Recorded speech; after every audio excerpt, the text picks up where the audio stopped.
Nalanda university Bihar, history in Hindi.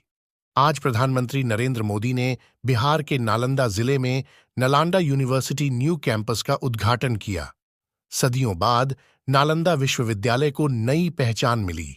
लेकिन क्या आप उस नालंदा यूनिवर्सिटी को जानते हैं जिसके टक्कर की कोई दूसरी यूनिवर्सिटी आज तक दुनिया में हो न सकी, जो इतनी अतुल्य थी कि दुस्साहसियों ने उसे मिटाने की तीन तीन कोशिशें कर डालीं। नालंदा यूनिवर्सिटी दुनिया की सबसे पुरानी यूनिवर्सिटी, ऑक्सफोर्ड यूनिवर्सिटी की स्थापना से भी 500 साल पहले जिसका अस्तित्व था, दुनिया जिसे ज्ञान का अद्वितीय केंद्र मानती थी, 90 लाख से ज्यादा पुस्तकों का घर। नालंदा विश्वविद्यालय का इतिहास 7 शताब्दियों से भी लंबा रहा है। आज वही नालंदा रूइंस या नालंदा का खंडहर के नाम से मशहूर है। उस अभूतपूर्व विश्वविद्यालय को खंडहर में तब्दील करने वाला था बख्तियार खिलजी। आज वो जगह यूनेस्को की वर्ल्ड हेरिटेज साइट के रूप में संरक्षित है। आज जब नई नालंदा यूनिवर्सिटी का उद्घाटन हुआ है, इतिहास के कुछ पन्ने पलटना भी जरूरी हो जाता है। 427 ईस्वी में स्थापित नालंदा यूनिवर्सिटी को दुनिया का पहला आवासीय विश्वविद्यालय माना जाता है। यह प्राचीन समय का एक प्रतिष्ठित संस्थान था, जहां पूर्वी और मध्य एशिया के 10,000 से ज्यादा छात्र शिक्षा ग्रहण करने आते थे। पूरे एशिया से लोग यहां चिकित्सा, तर्कशास्त्र, गणित और सबसे महत्वपूर्ण बौद्ध सिद्धांतों का अध्ययन करने आते थे। यह शिक्षा उन्हें उस समय के सबसे सम्मानित विद्वानों द्वारा दी जाती थी।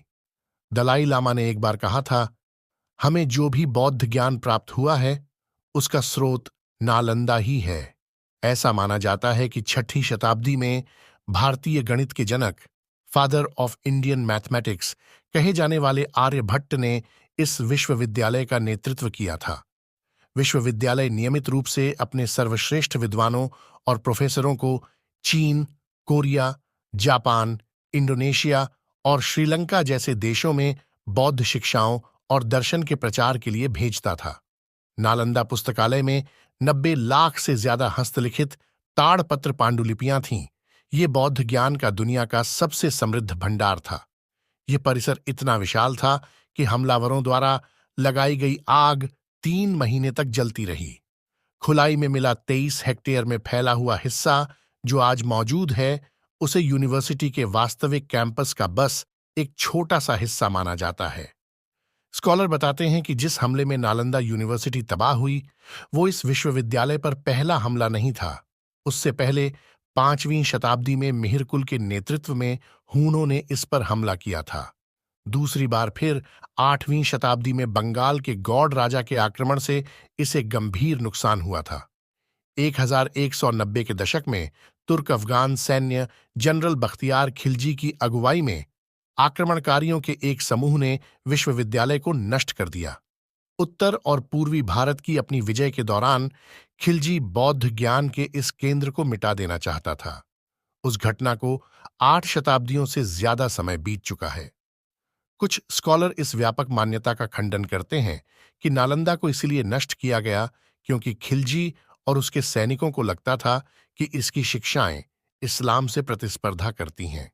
हालांकि बौद्ध धर्म को उखाड़ फेंकना इस हमले के पीछे एक प्रेरक शक्ति हो सकती है।